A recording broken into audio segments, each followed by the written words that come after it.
മുഖ്യമന്ത്രിയെ കുറിച്ചുള്ള ചർച്ചകൾ വലിയ രീതിയിൽ സോഷ്യൽ മീഡിയയിലൊക്കെ നടക്കുകയാണ്. അതില് എന്താണ് സംഭവിക്കുന്നത്? ഇപ്പൊ ഈ സമയത്ത് ഒരു ചർച്ച ഇത് ആളുകളോടുള്ളൊരു വോട്ട് ചെയ്ത ആളുകളോടുള്ളൊരു വിഷയമല്ലേ? സാമൂഹ്യ മാധ്യമങ്ങളോട് എനിക്ക് വലിയ ബഹുമാനമാണുള്ളത്. സാമൂഹ്യ മാധ്യമങ്ങളിലൂടെ എല്ലാവരും അവരുടെ അഭിപ്രായങ്ങൾ പറയാനുള്ള വേദിയുമാണ്. ഈ തെരഞ്ഞെടുപ്പിൽ സാമൂഹ്യ മാധ്യമങ്ങൾ വളരെയേറെ ഞങ്ങളെ സഹായിച്ചിട്ടുണ്ട്. വിദേശങ്ങളിൽ നിന്നുകൊണ്ടും ധാരാളം സുഹൃത്തുക്കൾ സോഷ്യൽ മീഡിയയിലൂടെ പ്രചരണങ്ങൾ നടത്തിയിട്ടുണ്ട്. അതൊക്കെ നല്ല കാര്യമാണ്. അതിനൊക്കെ ഞാൻ അഭിനന്ദിക്കുന്ന ഒരാളാണ്. പക്ഷേ ഇപ്പോൾ മുഖ്യമന്ത്രി പദവുമായി ബന്ധപ്പെട്ട വിവാദങ്ങൾ അനാവശ്യമാണ്.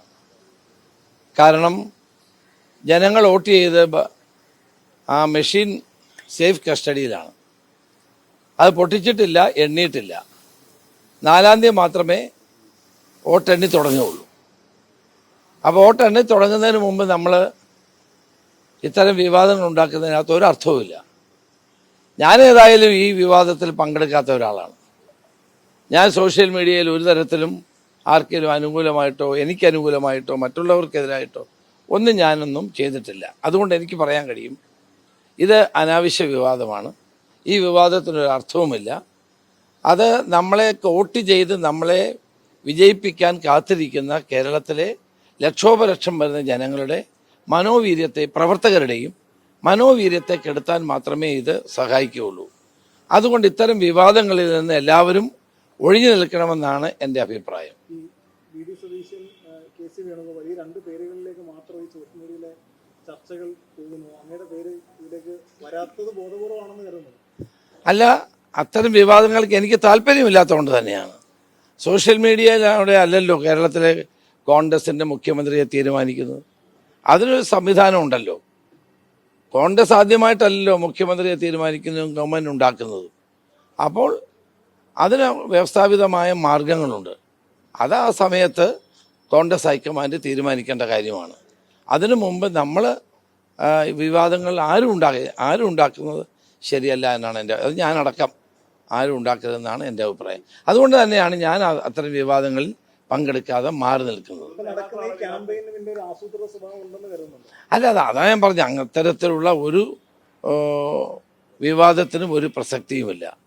അത് ജനങ്ങൾക്കും അത് പ്രവർത്തകർക്കും ദുഃഖമുണ്ടാക്കുന്ന കാര്യമാണ്. അതുണ്ടാകരുത് എന്നാണ് എൻ്റെ അഭിപ്രായം. ഇതിൻ്റെ അന്തിമ തീരുമാനം എടുക്കേണ്ടത് കോൺഗ്രസ് ഹൈക്കമാൻഡാണ്. അവർ തെരഞ്ഞെടുപ്പ് കഴിഞ്ഞ് റിസൾട്ട് വന്നു കഴിഞ്ഞാൽ അതിനനുസരിച്ചുള്ള തീരുമാനമെടുക്കും. അതെല്ലാവരും അംഗീകരിക്കും. അതാണ് കോൺഗ്രസിലെ കീഴ്വഴക്കം.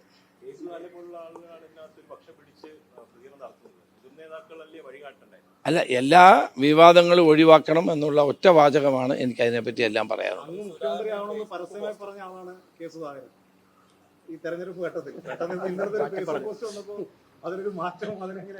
സുധാകരൻ എൻ്റെ നല്ല സുഹൃത്താണ്. ഇത് കോൺഗ്രസിന്റെ ഒരു പ്രതിച്ഛായയും അല്ലെങ്കിൽ ഒരു ജനങ്ങൾക്കിടയിലുള്ള മതിപ്പ് തീരെ ഇല്ലാണ്ടാക്കാനായിട്ട് കാരണമല്ലേ? ഈ വോട്ടെടുപ്പ് കഴിയാൻ കാത്തിരിക്കുകയായിരുന്നു തമ്മിൽ തല്ലാന്നൊരു ശ്രുതി നാട്ടുകാരുടെ ഇടയിൽ പറഞ്ഞിട്ടുണ്ട്. അല്ല, ഏതായാലും അതുകൊണ്ടാണ് ഞാൻ പറഞ്ഞത്, അങ്ങനെയുള്ള വിവാദങ്ങൾ വേണ്ട. ഇതിന് അതിൻ്റെതായ രീതികളുണ്ട് കോൺഗ്രസിൽ. അപ്പോൾ അതുകൊണ്ട് ആ രീതി ഉണ്ടാകും. ബഹളത്തിനൊന്നും ഒരു അർത്ഥവുമില്ല. അല്ല, അതെല്ലാം എന്ത് വേണമെന്നുള്ളത് തീരുമാനിക്കേണ്ടത് ഹൈക്കമാൻഡാണ്. അത് നമുക്കിപ്പോൾ പറയാൻ കഴിയുന്ന കാര്യമല്ല. അല്ല, അത്തരം കാര്യങ്ങളെല്ലാം ഒരു തീരുമാനം എടുക്കേണ്ടത്. ഒന്ന്, വോട്ട് എണ്ണണം. UDFന് ഭൂരിപക്ഷം കിട്ടണം. കിട്ടിക്കഴിയുമ്പോൾ കോൺഗ്രസിൻ്റെ എന്നെ തീരുമാനം എടുക്കേണ്ടത് കോൺഗ്രസ് ഹൈക്കമാൻഡാണ്. അത് നമ്മളിപ്പോൾ അതിനെപ്പറ്റി ഒരു അഭിപ്രായം പറയുന്നത് ശരിയല്ല.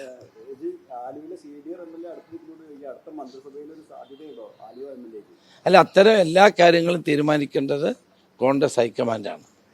അത് സംശയമൊന്നുമില്ല കാര്യത്തിൽ. സീറ്റ് കൊടുക്കാത്തതാണോ അദ്ദേഹത്തെ കൊണ്ട് ഇങ്ങനെയൊക്കെ എഴുതിയിരിക്കുന്നത്? എനിക്കറിയില്ല.